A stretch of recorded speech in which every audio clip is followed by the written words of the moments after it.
আসসালামু আলাইকুম। আচ্ছা ভাই, এটা কী সমস্যা আপনি পাইলেন?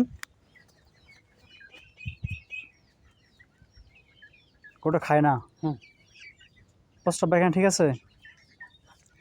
ওখানে নিয়ে গেছে তো স্বাভাবিক? মানে গতকাল কি খাবার খাওয়াইছিলেন তাকে? খাবার খাওয়াইছিলাম ওই নাপাসটা 3টা একসাথে আর একটা হসপিটাল আচ্ছা, আর একটা ওই ডিজি8, অ্যাক্টিভা অ্যাক্টিভেট, অ্যাক্টিভা অ্যাক্টিভা অ্যাক্টিভা। তখন যখন আপনি 3টা নাপাবড়ি খাওয়াইছেন তখন কি তার জ্বর বেশি মনে হয়েছিল? না না তেমন না, মানে স্বাভাবিক আছি। আমি ওই যে পায়খানা আমি মঙ্গলবার দিন কিনে আনছি পরে আচ্ছা, আপনার ভালো আছি, কিন্তু ওই যে খাওয়াইছিলাম করার লাগে যাতে জ্বর টর থাকলে কমে যায়। শরীরের মধ্যে কোনো বিষ ব্যথা থাকলে এমনিতে খাওয়াইছিলাম আচ্ছা, করতে এইভাবে আমি খাওয়াইছি। এই হিট গুলো দিছি, দেওয়ালা সেদিকে দেওয়ানি সামনে করো। হিট গুলো দিছিলাম করে খাইছি।